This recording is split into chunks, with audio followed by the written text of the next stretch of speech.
What's up, Andy? Central Schools in South, one of my favorite states, South Dakota. Thank you all so much for having me. I'm super excited for this, and let's get it going.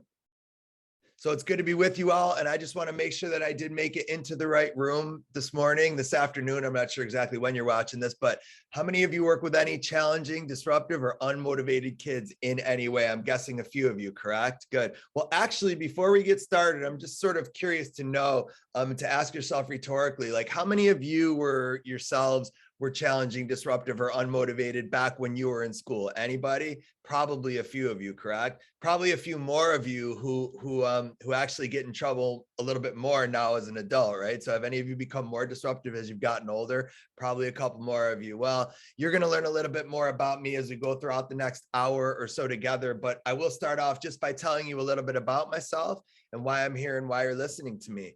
I was an extremely disruptive kid back when I was a kid in school, to the point where I was kicked out of school when I was in 6th grade, which is not an easy thing to do, right? Like it's not easy to get yourself kicked out of public school, but I was able to do it. And the long story short version of why I was kicked out basically all stems from a pretty severe learning disability that I had as a kid that I somewhat today continue to have as an adult.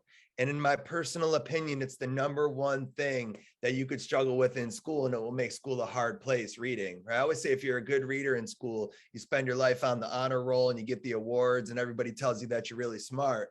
But when you're a good public speaker in school like I was, you spend much of your life in trouble and in detention. And that's where I spent a bunch of time as a kid. My major problems in school began back when I was in 4th, up until 4th grade. When I was a kid, you could kind of fake it. Y'all know what I mean by fake it. Like you could look at pictures and listen to your friends. But 4th grade was things got incredibly bad for me. And on top of that year, I had who I considered at the time to be the worst teacher of all time. Her name was Mrs. Mills. And I truly deep down believe that she did not like children. Okay, let's get this out of the way early in our time together. And I know this is not like 99.9% of you, but you all know for the 0.1% of you on here, you know that if you do not like children, there are other professions, right? Like this is not a good profession if we don't like kids. Well, maybe she just didn't like me. That's possible too, but I'll never forget it was a Tuesday night. And she gave us this homework assignment, 1 through 21 odd, which is a normal assignment that a lot of teachers give a lot of their kids. And I went home and I started doing the problems, and I'm not exaggerating when I tell you it took me 2 hours to do 2 of them. And I finished the second problem. I was sitting right with my mom at the kitchen table, and I looked at her and I said, "Mom, listen to me. I cannot do any more of these. I am exhausted." And I'll never forget my mom that day, because she looked at me and she said, "Okay, Bri, that's fine, no problem, except, well, see, you're going to have to live with the consequences." Now, I'm guessing some of you or many of you have children of your own. Ask yourself rhetorically, if you do your kids at home ever say anything to you that makes a whole lot of sense, but you don't have a good answer for them? You know what I mean by that? Like you're sitting there and you're kind of like, man, my kid is such a wise, but I kind of like it at the same time. Anyway, anytime my brother or myself would do anything like that with my mom, she would pretend that we didn't say it. What I mean is what I said back to my mom in that moment of my life, to this day of my life, I still have not gotten an answer for, because I looked at my mom and I said, "This consequences, Mom." Why would there be consequences? I just worked for 2 straight hours on this. And you're telling me I'm going to go to school and there's going to be consequences? You must be kidding me, right? I'll never forget my mom that day, because she literally just looked me directly in the eyes and she got up and started washing the dishes. She didn't say a word.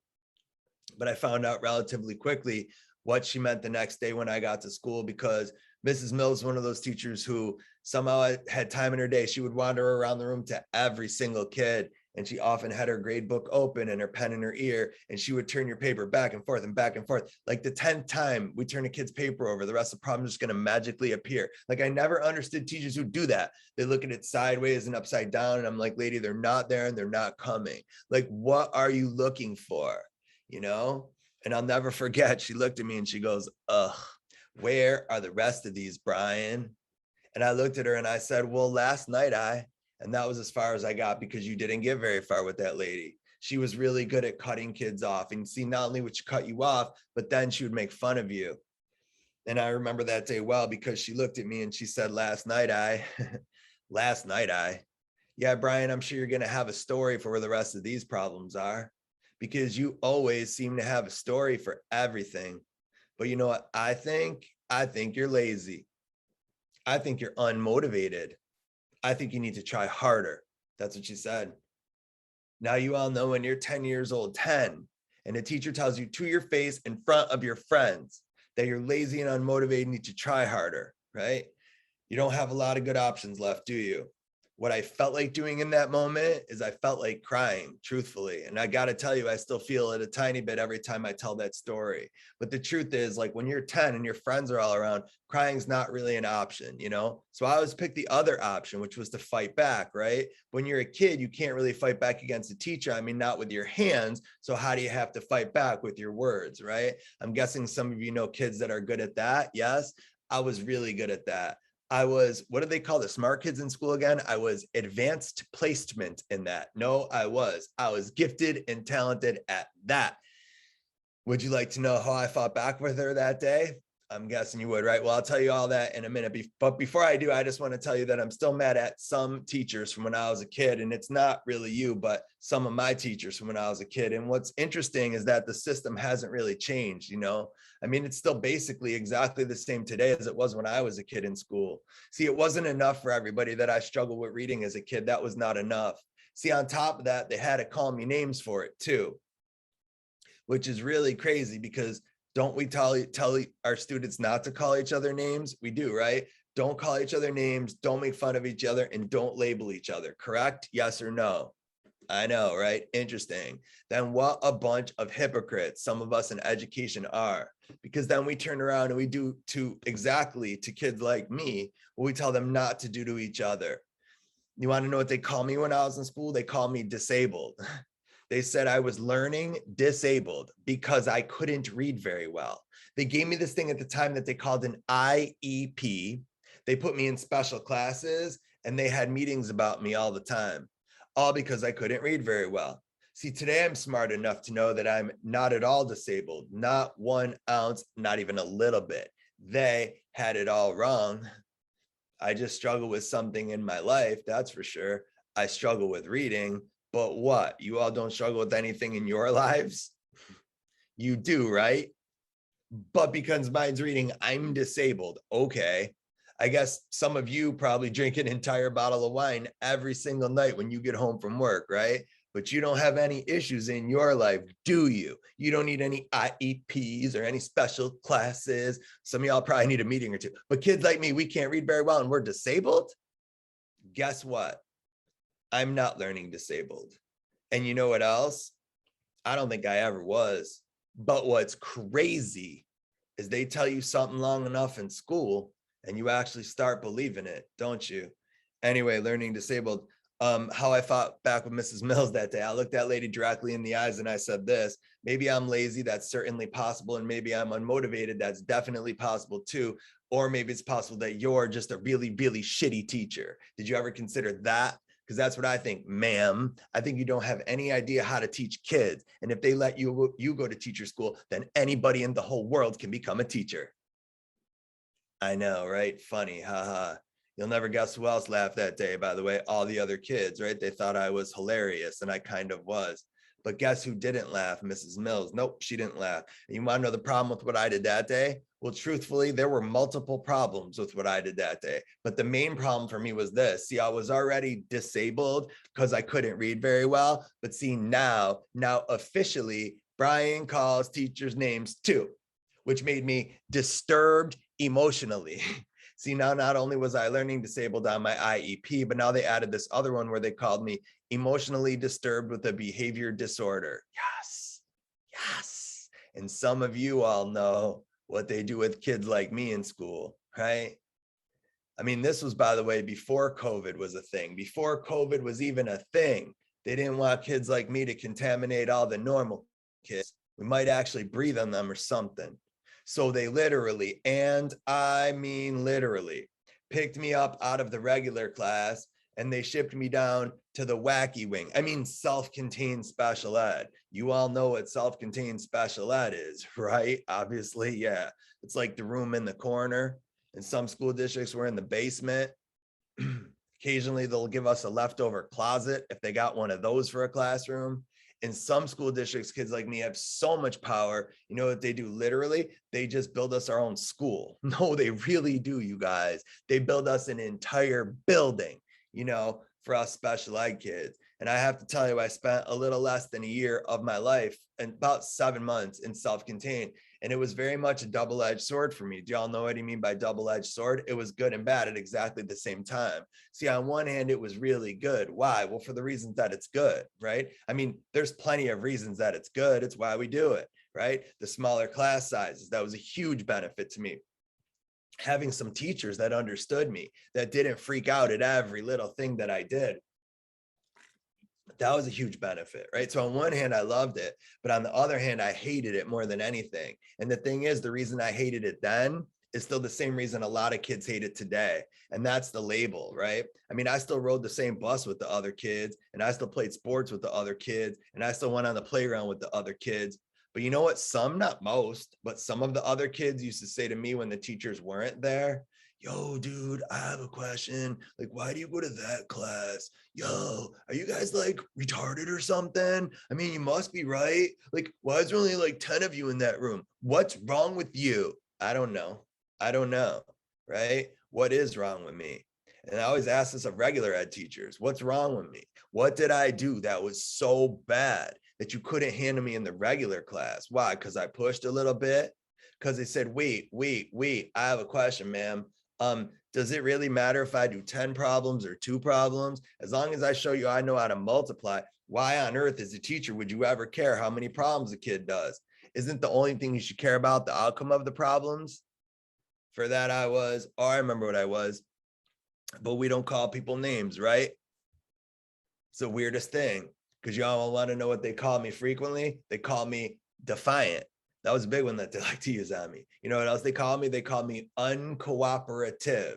You know what else they call me? They called me rude, and they said I was obnoxious, and they said I was mean, and they said I was nasty. And sometimes in education, some of us are hypocrites. You know, you don't get it both ways, right? You either believe in calling people names or you don't. Pick which side you're on. Anyway, on one hand, I loved it. On the other hand, I hated it. And for me, the bad outweighed the good. Because as a kid, what do you want more than anything in the world, right? You just want one thing, and that's to fit in, right? You just want to be like all the other kids. So I decided in that moment that I was going to get out of special ed. Now, I'm not sure if some of you are aware of this, but in America, it's a little bit easier to get into special ed than it is to get out. Like once you're in there, they don't let you out of there very easily. They told me that I had to dramatically improve in 2 areas. What were they? Reading, of course, which is part of academics, and what was the other part? Behavior. Now, believe it or not, the behavior part was actually relatively easy for me. Why? Because I wanted something. Right? It's why the reward systems that so many of us use in our classrooms work. Because when we reward kids with enough stuff, eventually they're going to do it. And see, I wanted out of special ed, and they told me what I needed to do. They said I had to walk in the hall in a perfectly straight line. And I had to raise my hand before I spoke, not after. And I had to say, yes, ma'am, and no, sir. And elementary school teachers, God forbid I didn't say crisscross applesauce on your carpet, the whole world might come to an end, right?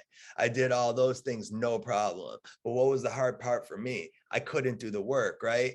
2 hours to do 2 problems, but I still had to get my grades up. Yes, but I couldn't do the work, but I had to get my grades up, but I couldn't do the work. So what did I have to do? Answer that to yourself, right? Or even out loud. What did I have to do? Answer, right? Cheat. I mean, I had to get my grades up, but I couldn't do the work. And as I started cheating, guess which way my grades went? Up. So guess what I did more of? Sure. I mean, why not, right? I never made the honor roll or the high honor roll or super duper high honor roll or any other roles they put kids on when I did the work on my own. But I started cheating and some very strange things started happening.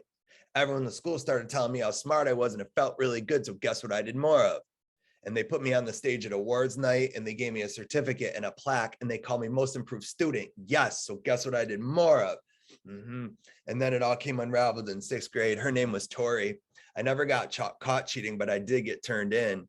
And my principal called me down and he said, have you been cheating, Brian? And I tried so hard to resist the urge that I had that day, but I'm not sure if you all are aware that severe ADHD unmedicated, which is what I was at the time, and resisting urges, they don't go very well together in this world. By the way, to be clear, today, my severe ADHD is medicated. I take 54 milligrams of Concerta, which is the highest dose you could take. I mean, you could take more, but I don't really recommend it. It's the highest prescribed dose that they offer.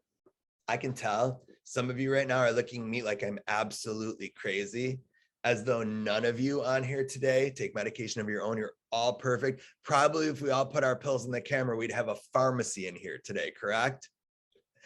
Some of you still haven't smiled yet today, which means you need to be on something. I am getting you some pills. They are a good time. Are they not? Isn't it funny though, how the people in the world that are always pissed off are the ones that are anti-medication? Have y'all ever learned that? Like, I hate medication. No crap, lady. We can tell you've been miserable for like 20 years. Anyway, I did all of those things, no problem. But what was the hard part for me, right? I couldn't do it. Oh, my principal said, have you been cheating, Brian? And I tried to resist the urge that I had, but I couldn't resist. And at first I said no, but then I switched from no to, yes. He had one of those faces you just couldn't lie to. And then he asked me a one-word question. He was very disappointed. He said, really? Just like that, really? And in that moment, I don't know if y'all have ever felt this. A lot of teachers say that they feel this during the sort of COVID era of teaching. Have you ever felt like you're walking around the world with like a 90-pound weighted dumbbell around your neck? You know what I mean by that? Like you're just kind of this stress and this anxiety and this tension, and you're kind of getting through your day, right? Like you're doing your best to get through the day, and then sort of all of at once, and you don't even plan for this, right? But sort of all at once, you decide that you're just gonna take that 95-pound, 100-pound dumbbell and just fling it off onto someone or something. Are you all following me? And stay with me here, because what's really fascinating about it is, and think about this, is that frequently in our lives, right, the place that we're flinging it off onto isn't actually the place that caused it, correct?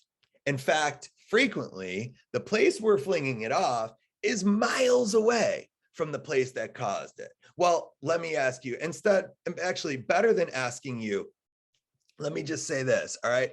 In my life, one of the things that I do not like about myself, all right, that I do not like about myself, and you know, I want you to be honest and tell me if you're kind of in the same boat as me, is that frequently in my life, and I don't like this, but it's true, I take out my biggest annoyances, my biggest aggravations, and my biggest frustrations on the people I actually love and care about the most.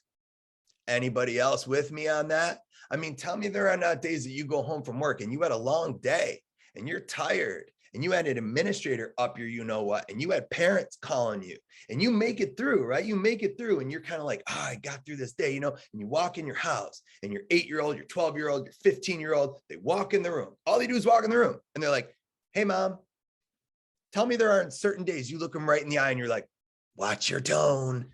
And your kid's like, what? What do you mean, watch my? All I said was hello. I know I'm not in the mood. You're not in the mood for what? All I said was hi. I know. Stop being sarcastic, right? And then what happens? 5 minutes, 10 minutes, 20 minutes. You get a drink. You get something to eat. You go to the bathroom. You walk the dog. You come back. You're like, hey, come here. Come here. I want to talk to you. I'm sorry. It's just this was going on and that was going on and the other thing was going on. And you want to know something crazy? I held it together all day. I did. And then the thing is, I happened to come home and take it out on you. And I'm sorry. I didn't mean it. Yes or no? Does that happen? It does, right? Well, here's the thing. Kids are no different. Except many of the kids that you and I are talking about today, they don't have a safe place in their life to unload. So they pick you. They pick you. And in that moment, that is the moment. It's a pivotal moment that every single one of us has a choice. We have a choice. We are allowed in that moment to view the kid as a defiant, disruptive, annoying, aggravating, pain in the you know what. We are allowed to view the kid as that, and some of us are going to take that option. However, I want to also be clear that right now, there's another option. There is. See, we are also allowed to look at that kid and say, wow, this kid feels so safe in my presence. This kid feels so comfortable with me that he's willing to take it out on me. How grateful I feel. Go ahead, kid, unload. We all need a safe place to do that. You right now get to decide which direction, which path you take in that moment. And which path we take, right? Whichever direction we go is the way the relationship goes with that kid. Anyway, my principal, I flung it off, right? Because he said, really? And I just lost it, right? I mean, I just lost it. And I looked at him and I said, yeah, really? You're going to ask me, really? On almost everything, right? For a while. Like for 6 months and almost everything. You want to know something crazy, sir? You want to know something funny, sir? And he said, what? And then I just lost it. I just lost control. And sometimes kids lose control, you know? And I said, your teachers that work here, dude, they're so clueless that they don't even know that it's going on directly in front of them. Did you hire them? I told you it was bad. And at the end, it was really bad. You know why it was really bad at the end? Because I didn't care. I simply did not care. And see, when you're a kid who doesn't care, you become dangerous. See, I had no hope. See, I believe hope is the single most important thing that we can give kids. There's this myth in education that us teachers have to make kids successful. I don't believe that. I don't believe you can make kids anything. But I do believe it is our job to show kids the path to success. And like sometimes where I used to live in the Northeast, you have to grab a shovel and shovel the path out for them. And then you have to actually grab them by the arm and walk them down the path. Hope. You know what I think hope stands for? Hearing other people's experiences, listening to kids, really, truly listening to them. Think about your most challenging student right now, the one who drove you the craziest last year. Got him? Good. That didn't take long. Now ask yourself the following question. And I know many of you do this. But I think for some of you, this might be a really good reminder. When's the last time that you sat down one-on-one with that kid and simply listened to him or her? With ready for this, with no expectations whatsoever, none. See, in education, there's this really weird thing. A lot of times administrators like to walk around school and they like to tell us teachers that we should always have high expectations for kids. Have y'all heard that like 8,000 times in your career? Have high expectations, have high expectations. You must have high expectations. Well, yeah, I guess, administrator, except I just want to be very clear that if you all have this really high expectation for me today, that I'm going to levitate and float out of this chair, you'll be disappointed every single time you're in my presence. In fact, how about this? I will never not disappoint you. Let me say a little more clearly. If that is the expectation that you have for me, I will always 100% of the time be a disappointment to you. Anyway, my principal was amazing that year because I never got to him. If I did, I never knew it. And I remember that day so vividly because I was so nasty to him, you know, and I was like, did you hire them? And I remember he just looked at me like, what's wrong with this kid? He didn't say one word, not one word. He was typing in his computer, 2-finger typer. That's how I remember this. He was typing like this, which who types like that, by the way? But he's typing it all of a sudden out of nowhere. He looks up at me and he goes just like this. No. And I said, what? And he goes, no. And I said, no, what? And then he started laughing. He's like, Brian, you forgot already? A couple minutes ago, you asked me if I hired most of my teachers. I didn't. I inherited like 90% of them. It stinks. I said, what? He goes, between you and me, I'm going to tell you a little story about being a principal. I said, what? He goes, it's a disaster. I said, why? He goes, because you get this job and you think you're in charge, but you're not. You're not really in charge because all these adults already work there. And if you don't like them, there's not much you can do about it. Do y'all know I was 10 years old? I had no idea what he was talking about. He was literally having a full-blown therapy session on me. But that was it. I went home that night and my mother came down. I remember saying, you're not going back. I said, what? She said, you're done at that school. And the reason I tell you that entire story is for you to understand, number one, the perspective that I teach from, right? I teach from the perspective of the lowest kid in the school or in the class. But more importantly, Reason number two is that I had one teacher single-handedly and pretty dramatically help me change my life. And he did it in like a couple minutes, what nobody did between kindergarten and sixth grade. And it's something any of you can do immediately with any of your kids, and it will not only improve them, but have the chance to change your life. Do y'all want to know what he did? You do, right? All right, I'm going to tell you in about 15 minutes, so don't go anywhere, but I promise I'll tell you then. Anyway, so that's kind of my story. Two more parts of my story that I just want you to know real quick. I have an older brother named Jason. So my brother is 1 year and 3 weeks to the day older than me. We look alike, sound alike, walk alike, talk alike, but our brains couldn't be any more different. It took me just about a half hour to tell you my life story in school right now. Here's my brother's. It takes about a minute and a half. My brother graduated 4th out of 352 kids in his high school graduating class. He went to Washington University in St. Louis, Missouri on a full academic scholarship. My brother then graduated from there with a 3.89 GPA, biology and history, dual major, because one wasn't enough. My brother then went to the University of Rochester, where he did his MD and his PhD, both before he was 35 years old. Today, my brother is one of the leading hematology, oncology, blood cancer specialists in the United States of America. And let me tell you all, it was so much fun following him in school. I can't read. If you were just more like your brother, how come you're not more like your brother? But your brother didn't talk like that. Your brother didn't act like that. Your brother didn't do that. Jason, Marsha. All they ever talked about was my brother. I'm telling you, the more they told me to be like my brother, the harder I went the other direction. Just a reminder right there. Don't compare kids to their siblings, or if you're going to compare them, don't do it to their faces. Do it kind of secretly, and just be careful with that. I know we're better about that today, but be aware. And then the last part of my story that I want you to know, and this is the hardest part for me to tell you. And when I tell you this, I'm going to ask you, don't applaud. For some reason in America, when people tell you what I'm about to tell you, we often find the appropriate response to be to applaud, and I'm not interested in that. On December 23rd, coming up for me this year, will be 20 years clean for me in addiction recovery. So I go to addiction recovery meetings for 2 different addictions, both of which were destroying my life, gambling and cocaine, and I got into both of them heavily. I went to my first recovery meeting, not because I wanted to go, but because I was forced. All right, I guess it's America, you're never technically forced, but I kind of was, because I was standing in front of a judge and she said I had 2 choices. I could go to prison or I could go to recovery. And she said, which do you choose? And I said, recovery. And she said, good choice. Now, I'm not going to get into what led me to be standing in front of that judge that day. What I will say is that I believe addiction can cause good people to do bad things. Anyway, I walked into my first recovery meeting more terrified than I've ever felt for anything in my life.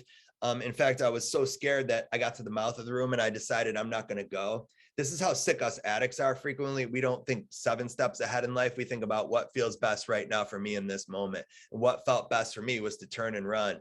And I was going to do that because I often turned and ran from things in my life. And as I was backing out of the room, I was still looking in the room, but as I was backing out of the room, I turned, and how the good Lord works, I turned to leave and I ran right smack into this guy who was standing behind me. His name was Kevin. Kevin was about 6'4". He was a monster. I bounced right off of him and our eyes locked. We made strong eye contact. And I tried to get around him, but I only got 1 step around him. And as I got 1 step around him, I felt this on my arm. And I looked and it was him. And in the most calm voice you could ever imagine, he looks me directly in the eyes and he says, "You look like an addict. Come with me." And he literally pulled me into the room. Now, every time I tell that story, I have to pause and look at the sky and say, thank you, because I'm 45 years old. And in 45 years on this planet, being pulled into that room by that man that night is the best thing that's ever happened to me in my life. And let me also be clear that it's not close. And let me be clear about one other thing. I have a pretty good life. I do. I have 3 children that I love more than anything. I have an amazing wife who's a world-renowned abstract artist. If you get a chance, follow my wife on Instagram. She has 75,000 followers. She sells amazing paintings all over the world. Renee Mendler Art is her @ Renee Mendler Art. Great kids, great wife. I have a great career, but through it all, the best thing that's ever happened is pulled into that room by that man that night. Because the truth about my life is this, that without my recovery, I would not have my kids, I would not have my wife, and I definitely would not have this career. But you want to know something really comforting for me in my life? Without my kids, without my wife, and without this career, guess what I would still have? My recovery. And I have to tell you, it's an incredibly comforting way to go through life. But what it also means for me is that in my life, my recovery always comes first. It never doesn't come first. what it meant when I was teaching kids full time. And I have to tell you, I thought everybody did stuff like this. And then I kind of got in the world and I realized a lot of people don't. Every single Monday night, my kids had a homework assignment. It never changed. It was the same the entire year. The kids knew about it and their parents knew about it. And their homework on Monday was to come in on Tuesday and ask me how my recovery meeting went Monday night. That's it. They had absolutely no other responsibility but to hold me accountable. You want to get a bunch of kids who aren't doing anything, who aren't showing up, who don't care about school to start caring? Here's an idea. Figure out a way to get them to take care of you. I mean, see, we spend so much time taking care of kids, and rightfully so, of course, rightfully so. But think about it from the other perspective. If you live your life always being helped on the receiving end of all that help, then it's easy to become helpless. I mean, that's kind of what helpless is. And when we can take the helped and get them to become the helper, woo, you see a change in certain kids. And I say this so passionately because Tuesdays was my favorite day to teach. I love Tuesdays. I truly did. I loved it because from like all different angles and corners of the room, I would hear, you know, as kids were walking in, yo, Mr. Mendler, you went last night, right? Yo, Mr. Mendler, anything you could teach us? What did you learn? You know that in almost 20 years of going to meetings, I've never been to one where I haven't learned multiple things I could teach my students the next day. I'll give you an example of one of them right now. We have a phrase in recovery that we call the windshield. The windshield's a reminder that in life you have to go forward. Now, the truth is you want to glance back at where you came from, glance. But if you ever drive in a car and you stare in the rearview mirror, going to crash every single time. Rear view mirrors were not made for staring, they are made for glancing. And this slide right here has never been more true than it is in the COVID era. When you think about the COVID era of teaching, right? I mean, there's always been kids staring in the rear view mirror at the negative stuff, right? At something that happened to them at home, something that somebody said about them on the computer, something that their girlfriend or boyfriend did to them. And you still got that. That's still a thing. But now we got the opposite of that too.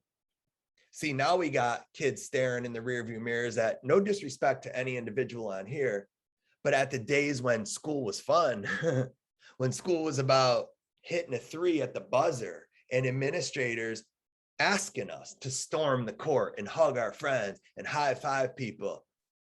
My 2 children, 9 and 7, they sat last year for a full year in school surrounded in plexiglass. Again, I'm not making a judgment. I'm just telling you that's how they sat. You think they didn't come home saying, man, I remember when we got to do activities with our friends. And I remember when they wanted us to interact with each other. And now they're acting like we should be terrified of each other. And this right here is an awesome phrase to every once in a while, pull a kid aside and look at him and say, hey, look at me, buddy, the windshield. Come on, we got to go forward. You got to remind me of this sometimes too. You got to help me. Come on, go forward.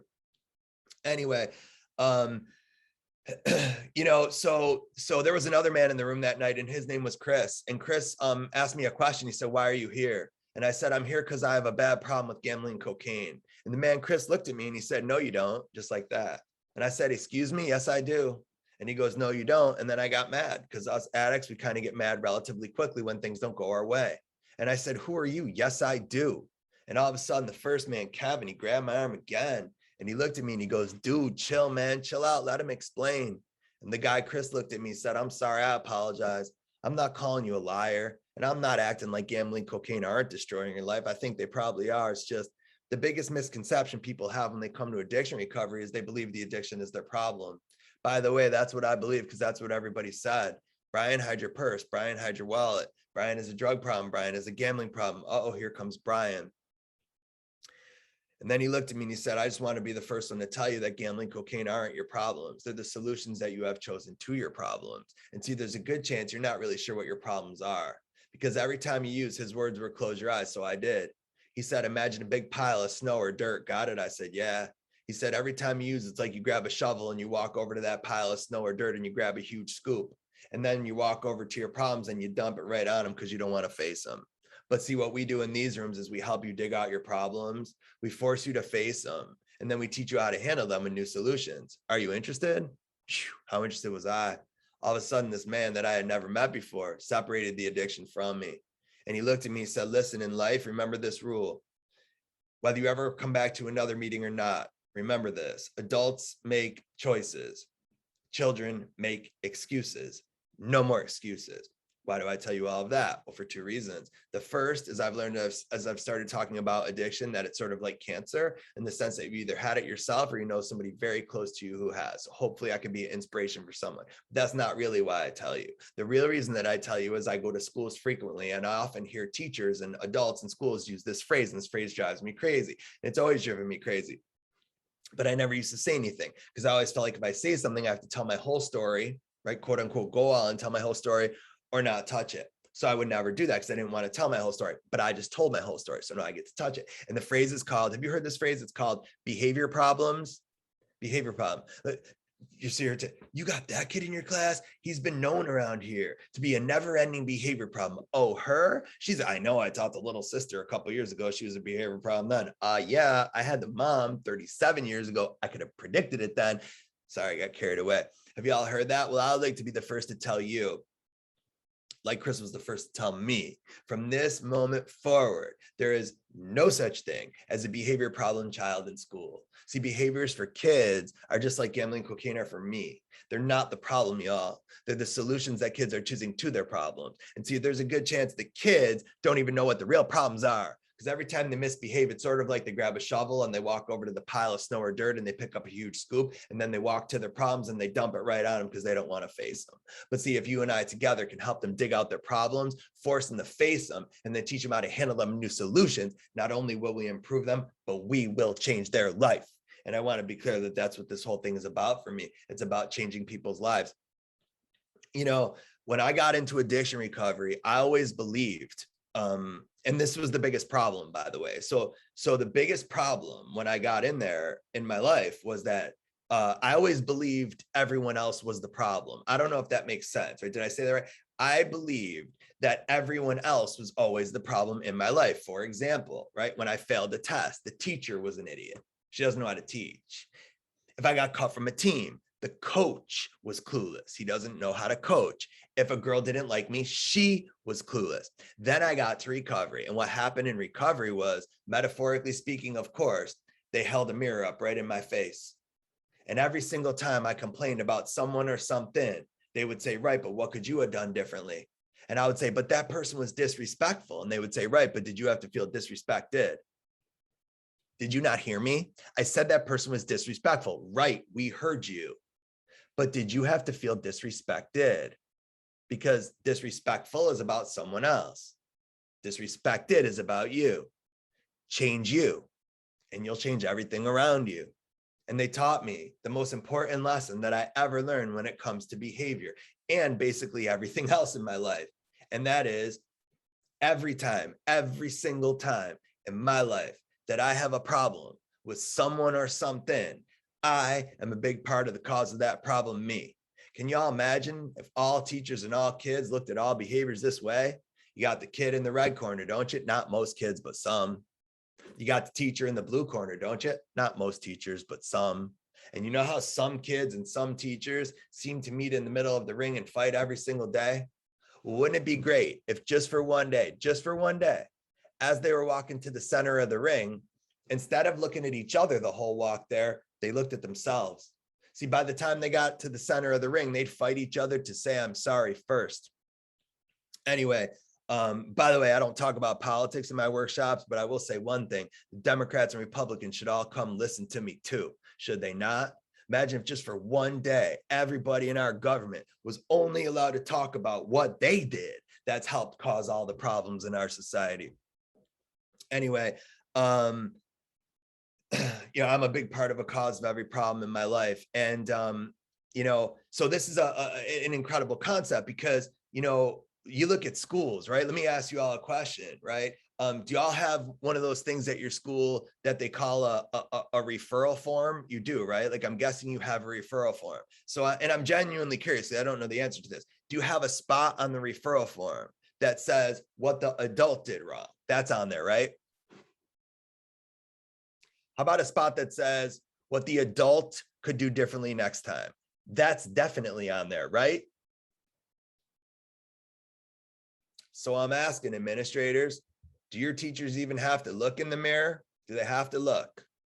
Because if not, I would love to work there. Because the truth is, I could write the kid up all day. I could blame the kid every time and nobody's going to say anything to me about it. Give me that job. Now, let me be clear about something, because a lot of people miss this part and I don't want you to miss this part. So don't miss this part. I do not believe the adult is usually the problem in school. Let me say that very clearly. I do not believe that the adult is usually the problem in school. However, I also believe that every human being should have to look in the mirror first. You should have to look in the mirror too. Two things can be true at exactly the same time, but y'all have to admit the adult is the problem some of the time, right? Tell me there are not some scenarios, right? Occasionally, certain people that work amongst you that are good at pouring gasoline on a little tiny fire, right? There was a fire this big and they walked over with a whole can of gasoline and then they were just baffled by why there was an explosion. Now, I believe in a perfect world, it should be the first thing. The first thing on the referral form should say what the adult did wrong. The next thing, what the kid did wrong. The next thing after that, or I'm sorry, adult did wrong, adult could do differently. That's the first two. The next thing, what the kid did wrong, what the kid could do differently. And I think both people fill out the other person. So the kid says what I could have done different. I say what they could have done different. We sit down, we come to agreement, and bing, bang, boom, referrals done. That's how you handle them. Anyway, one more part of my story. So there's a myth, I sort of think, in education that if a kid disrupts school, they must have crappy parents, you know, and I want to be very clear. I'm not saying that's not true sometimes. It is true frequently, but it's not always true. And I'm a good example of that, right? I have two really good parents. I have a mom and a dad. You know, my mom was a teacher 27 years, administrator 10 years. She was 37 years in education. And my mother had this phrase that she used to use all the time at school. And it's one of my favorite phrases. And it's actually 5 one-line phrases that if you can master these 5 things, there'll never be a kid that comes in front of you that you can't be successful with. And what my mother used to say is, the phrase is called retrain your brain. And what my mother would often say is, all of our brains in life are trained a certain way from the minute we're born to the minute we are right now in our life. Now, for many things, we're all trained the same way, right? Like I think most of y'all have been trained to believe that this finger raised in the air on its own means bad, but this one means good, correct? Religion, many people are trained differently. And what my mother would say is, if you could quote, retrain your brain. So what she says is many of the things we're trained to believe as kids become detrimental to us as teachers. And what she would say is, if you can retrain your brain to do the following 5 things, there'll never be a kid that comes in front of you that you can't be successful. So we're going to go through them quickly. The first one is, if you can quote, ready? Retrain your brain to hear what kids are saying. Stop listening to how they're saying it. Because what happens with a lot of hard to reach kids is their how often ruins their what. Their what is actually frequently quite intelligent, but their how is so bad. The way they deliver their message is so inappropriate and so bad that we don't hear what they're saying because of how they said it. And if we can stay focused on what they're saying versus how they're saying it, we should be able to keep ourselves calm, right? These are all things, by the way, that we can do to change ourselves. Look, the difference when a lot of behavior, much behavior, PD, staff development, thought process is kid focus, right? Change the kid, change the kid, change the kid, change the kid. Think about it, right? What's the first thing that often happens when a kid misbehaves? There's consequences, right? So we do things like detention, in-school suspension. We do things like move your clip from green to yellow to red. We do phone call home. Notice, again, I'm not judging or criticizing any of those things, but notice what they all have in common. Common denominator between all of them. Change the kid, change the kid, change the kid, change the kid. When that doesn't work, we frequently turn to the next thing, which is things like tickets and stickers and rewards and tiger bucks, right? Again, no disrespect, not criticizing, not judging, but notice again, fundamentally, what does all that again have in common? Change the kid, change the kid, change the kid, change the kid. Fundamentally, that's flawed because I learned in recovery that I'm always part of the problem. So anyway, all of what we're going through focuses on changing us. Hear what instead of how. The second one, if you can quote, retrain your brain. And this one I talked a little bit about earlier when I said fling it off, right? Here's the one-liner that goes with it. Stay personally connected to kids without taking personally what they do and say. I will say that again. If you can quote, stay personally connected to kids without taking personally what they do and say, there'll never be a kid that comes in front of you that you can't be successful with. Remember, it's not about you. It's always about something else going on in that kid's life. The third one, if you can quote, retrain your brain to feel sad for kids instead of getting mad at them. So in my life, there's two different Brians that live. There's the Brian who sometimes gets mad at people, and there's the Brian who sometimes feels sad for people. And I have to tell you, I like the one who feels sad for better than the one who gets mad at. Because usually when I get mad at, my instinct is to react, respond, and I want to fight back. When I feel sad for, it's a total opposite. I back off. I tiptoe around. I look at things from different perspectives. I jump back in, but then I go back out. And if we can remember to retrain ourselves to feel sad for instead of getting mad at. And the truth is, the reality is, after we hear the kid's story and we find out what's going on in their life, usually we end up there anyway. Usually we end up feeling sad for them, right? So why not just skip the line and go right there in the first place? Anyway, hear what kids are saying. Stop listening to how they're saying it. Stay personally connected to kids without taking personally what they do and say. Feel sad for kids instead of getting mad at kids. Hope is hearing other people's experiences. Listening to kids, really, truly listening to them. Sometimes, occasionally, with no expectations whatsoever. The next one, if you can retrain your brain to just sort of remember this rule, changing behaviors in life is a roller coaster ride. It's never easy for any of us, right? We have good days, bad days, ups and downs. Very rarely when we're trying to change something, does it go in a straight path. Usually it's a good, think about you trying to lose weight or you're trying to go to the gym. You have a good Monday, bad Tuesday, right? Good Wednesday, bad Thursday. During the down cycle of your roller coaster ride in your life, from the people closest to you, think about this. What do you need from them every single time? You need support, you need love, you need encouragement. Does it ever benefit you for the people closest to you during your down cycle to punish you? Probably not, right? Well, kids are no different. So just remember this rule that change behaviors is a roller coaster ride. And then the last one, if you can quote, retrain your brain to remember that the second to last word is best with hard to reach kids. Let them have the last word. Say what you need to say, right? Knock it off, cut it out, please be quiet, and then get out of there. Walk away. As you're walking away, probably what will the kid do under their breath? They'll do the little mumble grumble about you. Whatever, Mr. Mendler, hate your guts anyway, blah, blah, blah, blah, blah, blah, blah. Don't be the teacher who stops and turns and says, what did you say to me, young man? Or what did you say to me, young lady? Because you already know what they said. And the last thing you want them to do is repeat it, but hear it differently. Remember, if I change me, I can change everything around me. Imagine just for fun that a kid mumbles this, just for fun. Imagine they mumble this.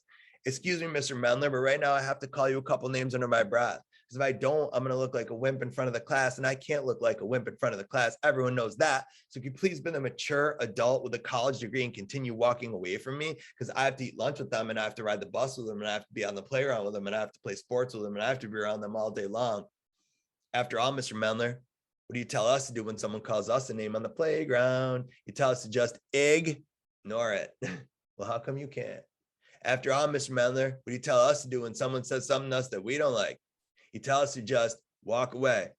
Well, how come you can't? And if you did, I really appreciate it. Thank you very much, sir. Imagine if a kid mumbled that. Would any of you go marching back? And see, I will argue that that is exactly what they're saying in the only way they can say it. They can't say it any other way. So they mumble a couple of words under their breath. Keep on going. Let them have the last word. Last thing on this, if you're worried, just kind of quickly, if you're worried right now thinking, yeah, but I can't let a student do that because if I let one of them do it, then they're all going to want to do it, which sometimes people think that. Here's the remedy for that. On the very first day of school, look at your class. I mean, do your normal thing, whatever you normally do, and then add this, right? Hey, everybody, my name is Mr. Mendler. I'm going to be your teacher this year. I want to just let you know a couple things about how our classroom's going to work in here, so listen closely. Unfortunately, and this is unfortunate. By the way, would anyone like to tell me what the word unfortunately means? Yes? Not fortunate? Yes, well, sort of. What it means is I'm going to tell you something right now that I know for sure is going to happen, even though I wish really bad it wasn't going to happen. Does that make sense? I'm going to tell you something that will happen, even though I wish really bad it wasn't going to happen, and here's what it is. Unfortunately, some of you in this class this year might do and say some rude, nasty, inappropriate, not nice, mean things. I know you might. How do you know, Mr. Mendler? Good question, little 10-year-old. Happens every single year in my life. I just want to let you all know right now that if and when it happens, and I hope it doesn't, but if and when it does, I will not always be stopping my lesson to deal with it. It doesn't mean I didn't hear it, because there's a good chance I heard it. And it doesn't mean I won't do anything about it, because there's a good chance I will do something about it. However, in the moment that something happens in our class, like when something happens in our class in that moment, sometimes to some of you, it might look like I'm ignoring behavior. That's how it might look to some of you.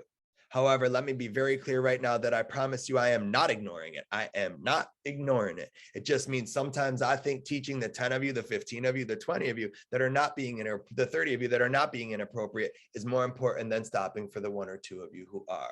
And last thing I want you to know, whatever consequence I choose to give or not to give that student will be between that student and me and nobody else. Sound good? Cool. Looking forward to having a great year. Before we wrap up and I tell you about the teacher that changed my life, just a quick reminder, if you don't mind, follow me on social media. So I'm on Twitter, Instagram, Facebook. If you enjoyed this and you thought it was a good session and worth your while, I would appreciate a 5-star review on any of those sites. So thank you very much. Follow me there and follow my wife there. I was in 6th grade and my principal called me down and he said, Mr. Dalton wants to see you. And I said, who's Mr. Dalton? And he said, your English teacher. And I said, oh, Mr. Dalton was an older, I didn't know everybody's name, so I was kind of new to the school. Mr. Dalton was an older gentleman. He had white spiky hair, so big fat bow ties, cardigan sweaters, and brown shoes all the time. We would always say to him, Mr. Dalton, why don't you change up your outfit sometimes? And he would always say back, why don't you worry about your own outfit and I'll worry about mine. Anyway, he was pretty smart. Anyway, from across the room, he yelled to me to sit down, just like that. And it startled me. And I was going to argue with him because the truth is I argued with everyone about everything all the time, but I didn't argue with him. And the reason I didn't argue with him is because there was no one else in the room. Right. So I've tried to give you a lot of rules to remember during this hour. Hear what instead of how, stay personally connected without taking things personally, feel sad for him instead of getting mad at, change behaviors, a roller coaster ride. Second to last word, I'm a big part of a cause of every problem that I have in my life. Hope is hearing other people's experiences, listening to kids. Well, here's one last one. Just kind of remember this. The audience plays a role in every performance that you see. Just remember that. When you're seeing a performance from a kid, the audience is often playing a role in that performance. I don't always know what the role is, but sometimes I think we make a mistake because we focus on the performer instead of the audience. And I think sometimes we should do the opposite. For example, kids performing over here, but I'm over here. Hey, I'm not happy with the 2 of you. What are we doing? We're just sitting here, Mr. Mendler. No, you're not. You're not just sitting here because I see you making faces at him and I see you laughing at him and he respects you and he looks up to you. And I'm upset right now that this is how you guys are choosing to lead, okay? But I will deal with him in a little bit. But right now, I'm not happy with the 2 of you, understood? Notice how I dealt with the audience versus dealing with the performer. Anyway, there was no one else there. And I sat and it felt like an eternity, but it wasn't. It was only a minute or two. And he slid his chair up to me, got really close, relatively freakishly close. And he had this crazy look in his eyes. His eyes looked almost deranged. And he pointed at me and he said, I just want to tell you something right now, Brian, that I don't ever want you to forget. And you know something really cool for me in my life to this day, guess what? I haven't forgotten. I remember everything about that moment. And I looked at him and I said, yeah, what? Just like that. And the look in his eyes got crazier. And he smiled, a sinister smile. And he said, I just want to tell you right now how much, 7 words that could change a kid's life. I love having you in my class. I love it. That was the first time that I remember a kid telling me to my face that they loved having me in their class. I mean, I remember multiple teachers trying to get rid of me. And I looked at him and I said, yeah, well, you did what? Did you just say? And he pointed to himself like this. And he said, you see this face? Look at this face. You see it? I said, yeah, I see it. He said, good, get used to it. You're my favorite kind of kid. Now, I didn't realize at the time the kids were like ice cream flavors, meaning there's different kinds, but there are. Have you ever had a kid where you're like secretly, if I could put that kid's brain into that kid's body, I'd have the ideal kid? Or how about sports, right? If I could put your athletic ability with your temperament, I have the ideal athlete. You can't yet. It's probably coming. Anyway, I said the only thing that you would say back to him in that moment, I said, why? Why would you love working with me? And all of a sudden the look in his eyes changed. It was weird. And he jumped out of his chair and he started pacing around the room and he pointed back at me and he said, "You want to know why?" And I said, "Yeah." He said, "Cool, I'll tell you why, because you're smart. That's why. And you want to know why else? You're a leader, man. A bunch of these kids in this school already follow you. I mean, you've only been here for like 2 weeks. You got stuff I can't teach. See, I could teach you how to read. That's easy for me. But I can't teach you how to not be afraid. And you're not, man. You say what everybody's thinking. Your problem is you don't know how to say it appropriately yet, but I can teach you that too." I love working with kids like you. This was so different from anything I was used to hearing. And then he asked me a question. He said, "You mind if I help you with something?" And I said, "I don't know what." He said, "Who you are is really good, and I really like who you are. But I truly deep down believe that I could help you get better at being who you already are. Would you like that?" What a brilliant thing to say to a kid. Finally, for the first time, I didn't have to be more like my brother or more like the kid who sat in a perfectly straight line or raised their hand perfectly straight in the air. You mean I could just be me and that's going to be good enough for somebody? I put 2 words together to that man in that moment that I had never before in my life said to a teacher and actually meant. Yes, please. Please, you guys. Somebody help me. Somebody stop consequencing me. Stop kicking me out. Stop making me somebody else's problem and start working with me. Isn't that your job? See, when I was a 10-year-old kid, I didn't know how to say it, but I know how today, and I won't stop. I will not stop. For every single kid in your school who every day they came last year and nobody walked up to them and said, "I know we argue, I know we battle, I know we fight." And the truth is, you do drive me utterly nuts. There's no question about that. But I love having you in this class. I love it. That meant so much more to me than like a ticket or a sticker. Like everybody should make that their behavior plan, you know? And he looked at me and he said, "Good, we start tomorrow." I said, "Start what?" He goes, "I know kids like you. You love being the center of attention. You love having everybody look at you. You love being in the middle of all the action all the time. Guess what? I still love it." He was the first one ever in my life to tell me that it was good. I said, "It's good." He said, "It's good." I said, "Why is it good?" He said, "Because if you can get good at it, like Leno and Letterman and Seinfeld and Chris Rock, you could do really well in life." And I said, "What do you mean?" He goes, "You ever watch those guys?" I said, "Yeah." He goes, "Well, they got hundreds of jokes." I said, "I know." He goes, "But if you ever watch them, they only tell their 4 or 5 best, because after that, no one's really listening anymore." I said, "Well, what do you mean?" He goes, "What I mean is you got to learn how to shut it off so that when you're on, you're a lot more effective." But the truth about severe ADHD unmedicated is that it doesn't come with an off switch, you guys. There's no off switch here, right? 11 at night, 11 in the morning, it is all the same to me. And he said, "Yeah, tomorrow in class, you get the first 5 minutes of class or 3 jokes, whichever come first." I said, "You're going to let me tell jokes in class tomorrow?" He said, "Yeah." I said, "I'm not going to get in trouble for it?" He said, "No." I said, "But I never met a teacher who liked jokes." And Mr. Dalton started laughing. He goes, "Brian, we all like jokes. We just don't like hundreds of them." And I said, "Oh, I've always had a hard time with the concept of enough is enough." Anyway, then he was a little sarcastic. He said, "You can count to 3, right?" And I said, "Yeah." And he said, "Good." Then he said his other famous line. He had 2 of them. One was "sit down." His other one was "get out of here." And I got almost to the door, but he stopped me. And he said, "Bri, real quick, man." And I said, "What?" He goes, "You want this to be like real life?" I said, "I don't know. What do you mean?" He said, "What I mean is if you stink, we could boo." Like if you stink, we get to boo you right off the stage. You know what I said? Yeah. Yeah. He said, "Cool, see ya." I got home that night. My mom was there.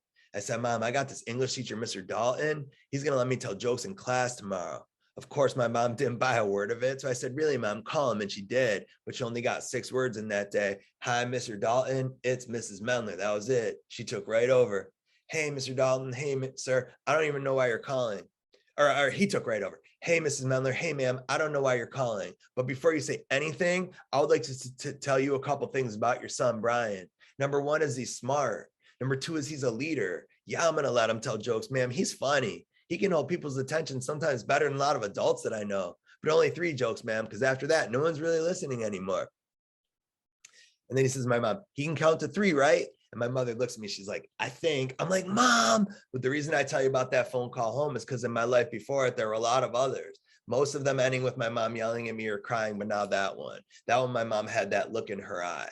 And no disrespect to you if you never had a mom or you don't have a mom, but if you've had a mom in your life, you know, your mom's kind of like one person in the world where you don't have to see her for a long time. You don't. And then she can walk in the room and she looks at you and you know exactly how she's feeling about you. You know, my mother's looks are proud of and disappointed, and I can see them from miles away. And I remember she had that proud of look. And I remember thinking, why don't they all do that? Why don't all the teachers do that? Someday, if I'm a teacher, I'm gonna do the opposite of what they all do. When everybody calls home to, metaphorically speaking, punch the kid in the face and kick him in the head a few more times, I'm gonna do the opposite. See, I'm gonna call home and say, Johnny, I know you're suspended, man, but I wish you weren't.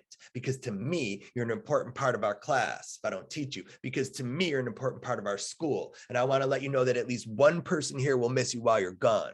If for some crazy, insane reason, you wanna be further behind when you come back, you can let me know. If your parent or guardian is home, I'll bring work to your house. If they stay, I might even to help you do it. If not, no big deal. Just want to let you know how much I care. Have a good day. Click. 30 seconds. I've timed it. But see, that kid comes back from suspension. He's got his hat on in the hall. You tell him to take the hat off. He's going to tell where you can stick the hat. But I tell him to take the hat off. You know what he says almost every time? Sorry, sir, my bad. A lot of people don't seem to understand it's not about the hat. It has nothing to do with the hat. And everything to do. Last week when I was in trouble, one of you went like this. And the other of you went like this. Get up, get up, get up. And I don't care how many times a kid gets knocked down in this world because you only have to stay up once. Anyway, I got to school the next day and I stood in front of my class. And for the first time that I remember, I felt really good about being in school. For the first time that I remember, and this might be the most important thing I'm going to say the entire time, so listen closely. For the first time that I remember, a teacher valued what I was good at, not what I was supposed to be good at, but what I actually was good at. See, when we value what kids are good at over what they're supposed to be good at, well, then it really changes the way we see gifted and talented now, doesn't it? Anyway, I told 2 jokes that day, and you know what? They didn't boo, and they haven't booed yet. And I pretty much haven't sat down. My 6th grade teacher got me started what I am doing sitting here right here today. And for that, I'll always be grateful. I told you I told 2 jokes. Remember, I was supposed to tell 3. I started the 3rd, but I only got like a couple words in. And all of a sudden, I looked at Mr. Dalton. He was right in the front, sitting in my seat. And I said, that's it. That's it. And all of a sudden, that crazy look came back in his eyes. And he jumped out of his chair, jumped up. And he lands like right in my face. And he goes, don't you dare ever do this to me again. And I said, do what to you? What did I do? They didn't boo, they laughed. He said, that's true, but I told you 5 minutes and 3 jokes. And you only did 3 minutes and 2 jokes. And now I have to teach longer. Shit. Ooh, you know, no idea how that dude had my heart racing. Now I'm going to end today by saying this, and I mean this sincerely. 20-something years later, I'm sitting in front of you today, overwhelmingly blessed in my life, stupidly blessed, to the point where I wouldn't change anything, but because I truly believe that in life, what we go through leads us. What we go through leads us. But every single time that I talk with adults, I talk about 2 of them that dramatically changed my life. I talk about Mrs. Mills, who I believe came to work every day to make the lives of certain kids miserable. And I talk about Mr. Dalton, who came to do the opposite. And I don't believe there's an in-between. I believe everyone in between is forgotten. And I promise everybody on here, I won't be forgotten. See, I would rather be Mrs. Mills than be forgotten. At least people remember that lady for something, you know? But I start and I end the same way every time, and I never know what's going to happen in between. But I end by saying this out loud because I believe in life. When you say things out loud, they come true. Out of everything that I'm doing, sitting here, right here today, I hope and pray for one thing and one thing only, that someday, somewhere, somehow, there'll be some learning disabled, emotionally disturbed punk kid who couldn't read very well with an addiction. You want to know what they're going to be doing with their life? You won't believe it if they told you. They're going to be flying in airplanes and staying in hotels and coming on the computer to talk to educators all over the world. And when they're done, when everyone's like, all right, dude, we've had enough, they're going to say, I know, but you have to listen. You have to listen. Y'all have never met this guy before, but I have to tell you about this one teacher. His name was Mr. Mendler, and he was relentless. When everyone in my school quit on me, he didn't. When they all said they didn't want me in their class, he was the one lunatic walking around the halls going, I'll take him, put him in my room. And because of that guy, I'm here today because of him. And now it's your turn. I can't do it for you. I can lead you there, but you have to decide the impact that you're going to have on these kids for the remainder of the year. Anyway, the last thing that I'll promise you for this session is that your challenging, disruptive, difficult, unmotivated kids will never in a million years thank you all for sitting through an hour with me. So on behalf of your students, I will thank you. You all, I hope you enjoyed your time with me, and I hope I get to meet you in the future in person. Thank you so, so much for all you do for kids, and have an amazing school year.